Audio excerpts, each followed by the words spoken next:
നല്ല വചനം പേജിലൂടെ ഞങ്ങളെ ശ്രദ്ധിക്കുന്ന എല്ലാ ബഹുമാന്യ ശ്രോതാക്കൾക്കും വീണ്ടും ഞങ്ങളുടെ ഈ വീഡിയോ പ്രോഗ്രാമിലേക്ക് സ്വാഗതം. രക്ഷയുടെ ഭദ്രത എന്ന് പറയുന്നത് കേവലം ഒരു യുക്തിചിന്തയാണോ, അതോ ദൈവവചനം അനുശാസിക്കുന്ന, പഠിപ്പിക്കുന്ന ഉപദേശ സത്യമാണോ എന്നുള്ള വിഷയത്തിന്റെ പഠന പരമ്പരയിലായിരുന്നു കഴിഞ്ഞ ആഴ്ചകൾ മുഴുവൻ നാം. ഇനി ഞാൻ ഇവിടെ ചെയ്യാൻ ആഗ്രഹിക്കുന്നത് ഉൽപ്പത്തി പുസ്തകം മുതൽ വെളിപ്പാട് പുസ്തകം വരെ ഉള്ള പുസ്തകങ്ങൾ പ്രഥമദൃഷ്ടിയ വായിക്കുമ്പോൾ രക്ഷ നഷ്ടപ്പെട്ടു പോകാൻ സാധ്യതയുണ്ട്, അല്ലെങ്കിൽ രക്ഷാനഷ്ടവാദത്തെ സാധൂകരിക്കുന്ന വചനഭാഗങ്ങളാണെന്ന് അനുവാചകർക്ക് വേഗത്തിൽ തോന്നുന്ന ചില വേദഭാഗങ്ങൾ നിങ്ങളുടെ മുമ്പാകെ അവതരിപ്പിക്കുവാൻ ആഗ്രഹിക്കുകയാണ്. അതിലെ ആദ്യത്തെ പഠനമാണ് ഇന്ന് ഇവിടെ ഞാനിപ്പോൾ അവതരിപ്പിക്കുന്നത്. പുറപ്പാട് പുസ്തകം 32 അധ്യായം 33, 34 വാക്യങ്ങൾ കൂടി ദൈവത്തിന്റെ ദാസനായ മോശയുടെ ദൈവത്തുള്ള ഒരപേക്ഷയെ തെറ്റായ നിലയിൽ വ്യാഖ്യാനിക്കുകയും മനസ്സിലാക്കുകയും ചെയ്തുകൊണ്ട് ആ വചനഭാഗത്താൽ രക്ഷ നഷ്ടപ്പെട്ടു പോകും എന്ന് വാദിക്കുന്ന ഒരുപറ്റം ആളുകളുടെ ദുർവ്യാഖ്യാനത്തിന് ഒരു മറുപടിയും പറഞ്ഞ് ഏത് പശ്ചാത്തലത്തിലാണ് മോശ ഈ വാക്യങ്ങളെ പറഞ്ഞിട്ടുള്ളത് എന്ന് ചിന്തിക്കുവാനാണ് ഇപ്പോൾ കർത്താവിൽ ഞാൻ ആഗ്രഹിക്കുന്നത്. ആ വാക്യാംശം ഞാൻ വായിച്ചു കേൾപ്പിക്കുന്നു. എങ്കിലും നീ അവരുടെ പാപം ക്ഷമിക്കണമേ, അല്ലെങ്കിൽ നീ എഴുതിയ നിന്റെ പുസ്തകത്തിൽ നിന്ന് എന്റെ പേർ മായ്ച്ചു കളയണമേ. ദൈവമായ യഹോവയോട് മോശ അപേക്ഷിക്കുന്ന അപേക്ഷയാണ് ഈ ഭാഗത്ത് ഞാൻ വായിച്ചു കേൾപ്പിച്ചത്. നീ എഴുതിയിട്ടുള്ള നിന്റെ പുസ്തകത്തിൽ നിന്ന് എന്റെ പേർ മായ്ച്ചു കളയണമേ. എന്റെ സന്ദർശന ദിവസത്തിൽ ഞാൻ അവരുടെ പാപം അവരുടെ മേൽ സന്ദർശിക്കും എന്ന് യഹോവ അരുളി ചെയ്യുന്നു എന്ന് അവിടെ വായിക്കുന്നു. ഈ വചനഭാഗത്തിന്റെ പശ്ചാത്തലം എന്താണെന്ന് മനസ്സിലാക്കാതെ ഇത് രക്ഷാ നഷ്ടത്തെ സാധൂകരിക്കുന്ന, അല്ലെങ്കിൽ കർത്താവായ യേശുവിനെ രക്ഷിതാവായി സ്വീകരിച്ച ഒരു വ്യക്തിയുടെ ആത്മരക്ഷ നഷ്ടപ്പെട്ടു പോകും എന്ന് വ്യക്തമായി സ്ഥിരീകരിക്കുന്ന വചനഭാഗമാണെന്ന് ചില ആളുകൾ ചിന്തിക്കുകയും ആ നിലയിൽ ധരിക്കുകയും ചെയ്യാറുണ്ട്. എന്നാൽ ഈ സംഭാഷണത്തിന്റെ പശ്ചാത്തലം എന്താണെന്ന് മനസ്സിലാക്കുമ്പോൾ ഈ വചനഭാഗം എന്താണ്, മോശ ആവശ്യപ്പെട്ടത് എന്താണ്, ദൈവം ചെയ്തത് എന്താണ്, മോശ പറയുന്നത് ഏത് പുസ്തകത്തിൽ നിന്ന് വായിക്കണം എന്നാണ്, ഇത്യാദി കാര്യങ്ങളെ നമുക്ക് സ്പഷ്ടമായി മനസ്സിലാക്കുവാൻ സാധിക്കും. അതുകൊണ്ട് മുൻവിധി കൂടാതെ ഞാൻ പ്രസന്റ് ചെയ്യുന്ന ഈ വചനത്തിന്റെ വ്യാഖ്യാനം നിങ്ങൾ ദൈവസന്നിധിയിൽ പരിശുദ്ധാത്മാവിൽ ശ്രദ്ധിക്കുവാൻ കർത്താവിൽ താല്പര്യപ്പെടുന്നു. മോശ മിസ്രയീമിൽ നിന്ന് ഇസ്രായേൽ ജനത്തെ കൂട്ടിക്കൊണ്ടുവന്ന ശേഷം സീനായ് മലയുടെ അടിവാരം വരെയായി. ജനം മരുഭൂമിയിൽ കൂടാരമടിച്ച് പാർക്കുകയാണ്. അങ്ങനെയിരിക്കുമ്പോൾ ദൈവമായ യഹോവ മോശയോട് പറഞ്ഞു, ഇവിടെ കയറി വരിക എന്ന്. അങ്ങനെ അവൻ സീനായ് മലയിലേക്ക് കയറിപ്പോയി. അവിടെയാണ് മോശയും ദൈവവുമായി പരസ്പരം സമ്മേളിച്ച സ്ഥലം. സീനായ് മലയിൽ വെച്ച് ദൈവം മോശയ്ക്ക് ഇസ്രായേൽ പാലിക്കേണ്ട 10 കൽപ്പനകളടങ്ങിയ 2 കൽപ്പനകൾ അവന് കൊടുത്തു. അത്രയും ദിവസങ്ങൾ, അതായത് 40 ദിവസം മോശ ദൈവത്തോടുള്ള അഭിമുഖത്തിലായിരുന്നു. അങ്ങനെ ആയിരുന്ന സാഹചര്യത്തിൽ മോശ ദൈവത്തിൽ നിന്ന് കൽപ്പനയും വാങ്ങി അത് പർവ്വതത്തിലേക്ക് ഇറങ്ങി താഴേക്ക് വരുമ്പോൾ പർവ്വതത്തിന്റെ അടിവാരത്തിൽ വലിയ ഉത്സവ ആഘോഷത്തോടുള്ള തിമിർപ്പോടെ ഒരു വലിയ ആരവം കേട്ടു. തോറ്റ് തുന്നം പാടിയ ആളുകളുടെ ദുഃഖത്തിന്റെ സ്വരമല്ല, ജയിച്ച ആളുകളുടെ ജയസ്വരവുമല്ല എന്ന് മനസ്സിലാക്കി. സൂക്ഷിച്ചു നോക്കുമ്പോൾ ഇസ്രായേൽ മക്കൾ മുഴുവനും കൂടെ ഒരു പൊൻ കാളക്കുട്ടിയെ എടുത്ത് അന്തരീക്ഷത്തിലേക്ക് ഇടുകയും അത് കൈപിടിക്കുകയും അതിനെ മിസ്രയീമിൽ നിന്ന് ഞങ്ങളെ കൊണ്ടുവന്ന ആളാണ് എന്ന് പറഞ്ഞുകൊണ്ട് അതിനെ ആരാധിക്കുകയും ഉത്സവം ആയിരിക്കുകയും ചെയ്ത കാഴ്ച മോശ കണ്ടു. മോശ പർവ്വതത്തിലേക്ക് കയറിപ്പോയി 40 നാളായി മടങ്ങി വരാൻ താമസിക്കുന്നു എന്ന് കണ്ടപ്പോൾ നമ്മൾ വായിക്കുന്നത്, ജനം അഹരോന്റെ അടുക്കൽ വന്നു.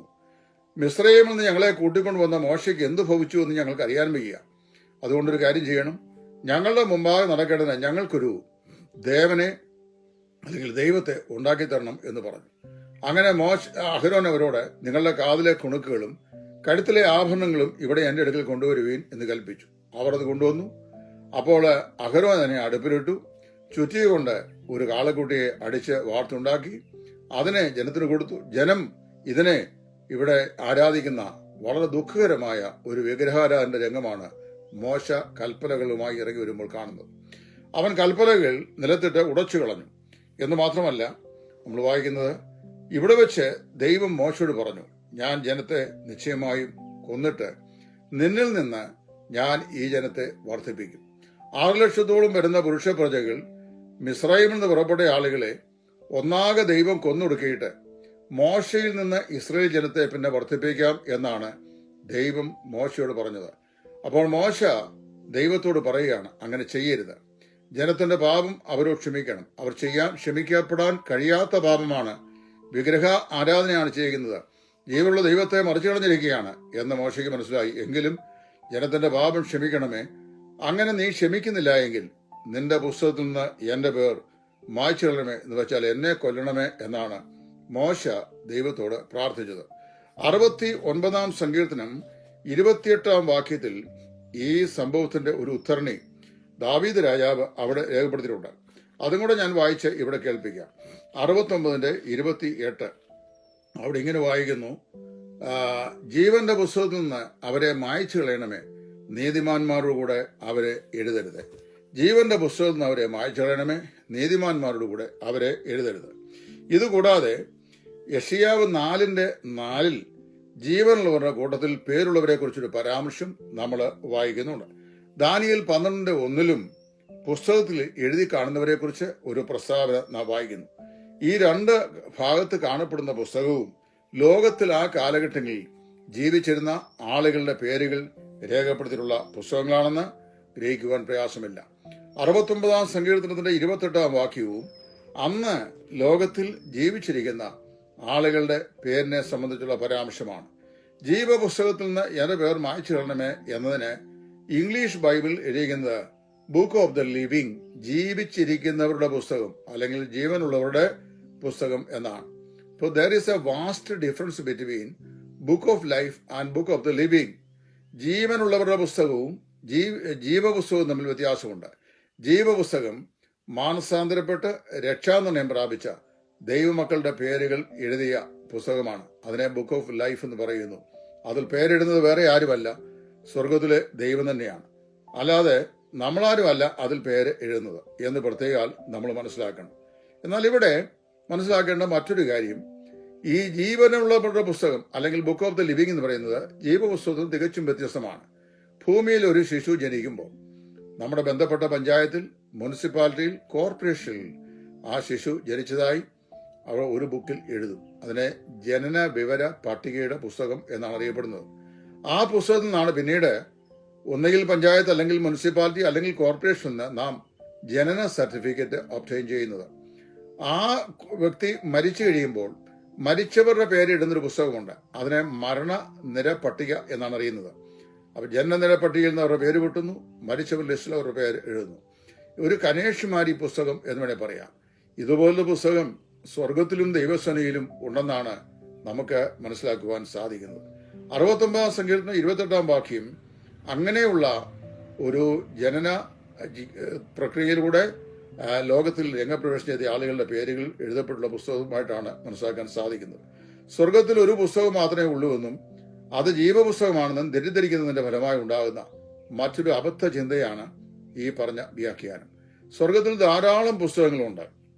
ഉദാഹരണം പറഞ്ഞാൽ ദാനിയേൽ 10 സത്യഗ്രന്ഥം ഒരു പുസ്തകത്തെക്കുറിച്ച് പ്രവാചകനായ ദാനിയേൽ പറയുന്നു. അതെന്താണ്? സത്യഗ്രന്ഥം രാഷ്ട്രങ്ങളുടെ ഭാവിയെ സംബന്ധിച്ചിട്ടുള്ള ചരിത്ര വൃത്താന്തമാണ്, പ്രവചന വൃത്താന്തമാണ്. ഇതിപ്പോ ദാനിയേൽ പ്രവാചന പുസ്തകം തന്നെ വായിക്കുക. ബാബിലോൺ, മേദോപോർസിയ, ഗ്രീസ്, റോമ തുടങ്ങിയ ബൃഹത്തായ 4 സാമ്രാജ്യ നാഗരീതികൾ ലോകചരിത്രത്തിൽ ജനിച്ച് ജന്മം കൊണ്ട് അത് പടർന്നു പന്തലിച്ച് അത്യുജ്വലമായി പ്രോജ്വലമായി അത് വ്യാപിച്ച് നീണ്ട ഡൈനാസ്റ്റികൾ, അതിൽ രാജാക്കന്മാരും ചക്രവർത്തിമാരും വാണ്. പിന്നീട് അത് തകർന്ന് തരിപ്പണമായി ചരിത്രത്തിന്റെ ഭാഗമായി മാറ്റപ്പെട്ട ചരിത്രം അവ രംഗപ്രവേശനം ചെയ്യും മുമ്പ്, നൂറ്റാണ്ടുകൾക്ക് മുമ്പ് തന്നെ വിശുദ്ധ വേദപുസ്തകത്തിൽ പ്രവചനാത്മാവിൽ ദൈവാത്മാവ് രേഖപ്പെടുത്തിയിരിക്കുന്നു. ഇങ്ങനെയുള്ള കാര്യങ്ങളെ രാഷ്ട്രങ്ങളുടെ ഭാവിയെ സംബന്ധിച്ച് എഴുതപ്പെട്ടുള്ള ഗ്രന്ഥത്തിന്റെ പേരാണ് സത്യഗ്രന്ഥം. അതുകൂടാതെ വെളിപ്പാട് 20:12 പല പുസ്തകങ്ങളെക്കുറിച്ച് അവിടെ പറഞ്ഞ് വായിക്കുന്നു. പുസ്തകങ്ങൾ എന്നാണ് പറയുന്നത്. പുസ്തകങ്ങൾ തുറക്കപ്പെട്ടു. അപ്പൊ ഏതെല്ലാം പുസ്തകമെന്ന് അവിടെ പറഞ്ഞിട്ടില്ല. അതിലൊന്നെഴുതിയിട്ടുണ്ട് ജീവപുസ്തകവും തുറക്കപ്പെട്ടു എന്ന്. ദാനിയേൽ 7:10 ഇതേപോലെയുള്ള പരാമർശം നമുക്ക് കാണാൻ കഴിയും. മനുഷ്യരുടെ പാപങ്ങൾ രേഖപ്പെടുത്തുന്ന പുസ്തകങ്ങൾ ഉണ്ട്. വ്യക്തികളുടെ പേര് എഴുതാതെ പാപങ്ങളുടെ പട്ടിക എഴുതിയാൽ ആരുടെ എന്ത് ഏത് എപ്പോൾ ചെയ്ത പാപമെന്ന് നമുക്ക് മനസ്സിലാക്കാൻ സാധിക്കുകയില്ല. അതുകൊണ്ട് ഒരു വ്യക്തിയുടെ പേരെഴുതി അദ്ദേഹത്തിന്റെ ജീവകാലത്തുള്ള അദ്ദേഹത്തിന്റെ പാപപ്രവൃത്തികളെല്ലാം മറുവശത്ത് എഴുതി. അപ്പൊ ഇന്നയാളുടെ ഇന്ന കാലഘട്ടം മുതൽ ഇന്ന കാലഘട്ടം വരെയുള്ള ഇന്ന സമയങ്ങളിൽ അദ്ദേഹം ചെയ്ത പാപപ്രവൃത്തികൾ എന്ന്. അപ്പൊ പേരെഴുതാതെ പാപപ്രവൃത്തികൾ ലിസ്റ്റ് ചെയ്തിട്ട് ഇന്നയാളുടെ പാപമാണ് നാളിനെ ബോധ്യപ്പെടുത്താൻ സാധിക്കുമോ? ഒരിക്കലും സാധിക്കുകയില്ല. അതുകൊണ്ട് അത് വാസ്തവത്തില് പാപികളുടെ പേരെഴുതപ്പെട്ട പുസ്തകങ്ങളാണ്. യശയ്യാ 65:6 നോക്കുക. അവിടെ നമ്മൾ ഇതേ ആശയങ്ങൾ തന്നെ നാം വായിക്കുന്നു. ദൈവത്തിന്റെ പുസ്തകത്തിൽ അതെല്ലാം എഴുതി വെച്ചിരിക്കുന്നു എന്ന് വായിക്കുന്നു. കൂടാതെ സങ്കീർത്തനങ്ങൾ 56:8 എന്റെ കണ്ണുനീരും ഉഴൽച്ചകളും എഴുതപ്പെട്ട പുസ്തകം എന്ന് പറഞ്ഞിട്ടുണ്ട്. നമ്മുടെ കണ്ണുനീരുകളും ഉഴൽച്ചകളും എഴുതപ്പെട്ടിരിക്കുന്ന ആ പുസ്തകം. ദാവീദ് ഒരിക്കൽ പ്രാർത്ഥിക്കുമ്പോൾ ഇങ്ങനെ പ്രാർത്ഥിച്ചു, ദൈവമേ എന്റെ കണ്ണുനീർ നിന്റെ തുരുത്തിയിൽ ആക്കി വെക്കണമേ എന്ന് പറഞ്ഞാൽ എന്റെ കണ്ണുനീർ, എന്റെ സങ്കടം, എന്റെ വിലാപം, എന്റെ അനാവശ്യമായ മുറിവുകൾ ഇതെല്ലാം നിന്റെ പുസ്തകത്തിൽ എഴുതി വെക്കണമേ എന്നാ പറയുന്നു. അല്ല, കണ്ണുനീർ ദൈവം ഒരു തുരുത്തിയിൽ അക്ഷരീയമായി ആക്കി വെക്കുന്നതിനെ കുറിച്ചല്ല. എന്റെ കണ്ണുനീർ നിന്റെ തുരുത്തിയിൽ ഉണ്ടല്ലോ എന്ന് പറയുമ്പോൾ നിന്റെ പുസ്തകത്തിൽ അതെല്ലാം നീ രേഖപ്പെടുത്തിയിട്ടുണ്ടല്ലോ. ഞാൻ അനുഭവിച്ച ത്യാഗങ്ങൾ, കഷ്ടതകൾ, വേദനകൾ, അപമാനങ്ങൾ, നിന്ദകൾ, പീഡകൾ, ശൗലിനാലുള്ള ഉപദ്രവങ്ങൾ, നുണയന്മാരായ ആളുകൾ അവനെതിരായി പറഞ്ഞ നുണപ്രചനങ്ങൾ, ഇതെല്ലാം നിന്റെ പുസ്തകത്തിൽ ഉണ്ടല്ലോ എന്നാണ് അവിടെ നമ്മൾ വായിക്കുന്നത്. പ്രിയമുള്ളവരെ, അപ്പോൾ വാസ്തവത്തില് ഈ വേദഭാഗത്ത് പറയപ്പെടുന്ന ഏറ്റവും അതിപ്രധാനമായിരിക്കുന്ന പ്രമേയം എന്ന് പറയുന്നത് ദൈവത്തിന്റെ സന്നിധിയിൽ ധാരാളം പുസ്തകങ്ങൾ ഉണ്ട് എന്നാണ്. മലാക്കി പ്രവാചകന്റെ പുസ്തകം 3-ാം അധ്യായത്തിന്റെ 16-ാം വാക്യം വായിക്കുമ്പോൾ അവിടെ വേറൊരു പുസ്തകത്തെക്കുറിച്ച് പരാമർശിക്കുന്നു. ഓർമ്മയുടെ പുസ്തകം എന്നാണ് അറിയപ്പെടുന്നത്. യഹോഭക്തന്മാർ തമ്മിൽ സംസാരിച്ചു, യഹോവ ശ്രദ്ധ വെച്ച് കേട്ടു. അപ്പൊ യഹോഭക്തന്മാരുടെ സംസാരത്തെ സൂക്ഷിച്ചു വെച്ചിരിക്കുന്ന ഓർമ്മയുടെ പുസ്തകം ഉണ്ടെന്ന് മലാക്കി പ്രവാചകൻ അവിടെ പറഞ്ഞിട്ടുണ്ട്. മനുഷ്യൻ അവന്റെ ഡയറിയിൽ എഴുതാൻ മറന്നുപോയാലും മറക്കാനാവാത്ത ദൈവം ഒരിക്കലും മറക്കാൻ കഴിയാത്ത തന്റെ ഓർമ്മയുടെ പുസ്തകത്തിൽ ഇതെല്ലാം എഴുതി വെച്ചിരിക്കുന്നു. 139-ാം സങ്കീർത്തനം 16-ാം വാക്യം വായിക്കുമ്പോൾ അവിടെ വായിക്കുമ്പോൾ നമ്മൾ വായിക്കുന്നത്, നാമൊക്കെ ജനിക്കുന്നതിന് മുമ്പ് തന്നെ നമ്മുടെ ജീവിതത്തിന്റെ പുസ്തകം ദൈവം എഴുതി വെച്ചിരുന്നതാണ്. അപ്പൊ നനയാത്ത സമയത്ത് ഒന്നുമില്ലാത്ത നാളുകളിൽ, ജീവിതത്തിൽ ഒന്നുമില്ലാത്ത, അതായത് ഞാനും നിങ്ങളും ഭിണ്ണാകാരം അമ്മയുടെ ഗർഭത്തിൽ ഭിണ്ണാകാരം ആകുന്നതിന് മുമ്പ് നമ്മെക്കുറിച്ചുള്ള ചരിത്രങ്ങളെല്ലാം കൃത്യമായി ദൈവം തന്റെ പുസ്തകത്തിൽ എഴുതി വെച്ച് നിയമിക്കപ്പെട്ട നാളിൽ ഒന്നും ഇല്ലാതിരുന്നപ്പോൾ അവയെല്ലാം നിന്റെ പുസ്തകത്തിൽ എഴുതിയിരുന്നു എന്നാണ് സങ്കീർത്തനക്കാരൻ പറയുന്നത്. ഇവിടെ നീ എഴുതിയ നിന്റെ പുസ്തകത്തിൽ നിന്ന് എന്റെ പേർ മായ്ച്ചു കളയുമെന്ന് മോശ പറയുമ്പോൾ അത് ജീവപുസ്തകമാണെന്ന് അവിടെ പറഞ്ഞിട്ടില്ല. ജീവപുസ്തകമാണെന്ന് നമ്മൾ വാസ്തവത്തിലെ അങ്ങോട്ട് ഇന്റർപ്രറ്റ് ചെയ്ത് വ്യാഖ്യാനിക്കണം. ഇതിനെ ICGCs എന്ന് പറയും. അതായത് ദൈവവചനത്തോട് അങ്ങോട്ട് കൂട്ടിച്ചേർത്ത് നമ്മുടെ ആശയങ്ങളെ വ്യാഖ്യാനിക്കുന്ന രീതി. വാസ്തവത്തിൽ അതല്ല ഇവിടെ ഇത് ശരീരമരണത്തെക്കുറിച്ചാണ് എന്ന് എത്രയും തെളിവായി നമുക്ക് മനസ്സിലാക്കുവാനായിട്ട് സാധിക്കും. ഒരു മനുഷ്യന്റെ ആയുസിന്റെ അങ്ങേയറ്റം എത്തിച്ചേരും മുമ്പ് അവൻ ഭൂമിയിൽ നിന്ന് നീക്കപ്പെടുന്നതിനെ സംബന്ധിച്ചാണ് ഈ blotting the name from the book of the living എന്നതിൽ നിന്ന് മനസ്സിലാക്കാൻ കഴിയുന്നത്. ജീവനുള്ള പുസ്തകത്തിൽ നിന്ന് നമ്മുടെ പേര് മായ്ച്ചു കളയാം. ഇപ്രകാരം സംശയാസ്പദമായ വേദഭാഗങ്ങൾ കൊണ്ട് എത്രയും വ്യക്തമായി നൽകപ്പെട്ടിരിക്കുന്ന ഉപദേശ സത്യങ്ങളെ സംശയത്തിന്റെ മുൾമുനയിൽ നിർത്തി വ്യാഖ്യാനിക്കുന്ന വ്യാഖ്യാന രീതി വാസ്തവത്തിൽ വചനപ്രകാരമുള്ള വ്യാഖ്യാനത്തിന് നേരെ വിപരീതമാകുന്ന വ്യാഖ്യാന രീതിയാണ്. അത് ഞാനും നിങ്ങളും മനസ്സിലാക്കണം. വളരെ വ്യക്തമായി ദൈവത്തിന്റെ പരിശുദ്ധാത്മാവ് പറഞ്ഞിട്ടുണ്ട്, രക്ഷിക്കപ്പെട്ട ആളുകളുടെ രക്ഷ ഭദ്രമാണെന്നും അവരുടെ പേര് കർത്താവായ യേശു തന്നെ ജീവപുസ്തകത്തിൽ എഴുതിയിട്ടുണ്ട് എന്നും ആ ജീവപുസ്തകത്തിൽ നിന്ന് വേറെ മായ്ച്ചു കളയാൻ ആർക്കും സാധിക്കില്ല എന്നും. എന്നാൽ ജീവപുസ്തകവും ജീവനുള്ളവരുടെ പുസ്തകവും തമ്മിൽ സാരമായ വ്യത്യാസമുണ്ട് എന്നും അവ തമ്മിൽ തിരിച്ചറിയാൻ നമുക്ക് വിവേകബുദ്ധിയും പരിജ്ഞാനവും പരിശുദ്ധാത്മാവിനാൽ ആവശ്യമാണെന്നും ദൈവത്തിന്റെ വചനം വളരെ വ്യക്തമായി പറയുന്നു. അതുകൊണ്ട് ഇവിടെ മോശ ജീവപുസ്തകത്തിൽ നിന്ന് പേർ മായ്ക്കണം എന്ന് പറയുന്നത് ഒരിക്കൽ പാപമോചനം പ്രാപിച്ചവരായ വിശുദ്ധന്മാരുടെ പേരുകൾ ദൈവം എഴുതിയിട്ടുള്ള ജീവന്റെ പുസ്തകത്തിൽ നിന്ന് ദൈവം അവരുടെ പേര് മായ്ച്ചു കളയും എന്നുള്ള ആശയത്തിലല്ല.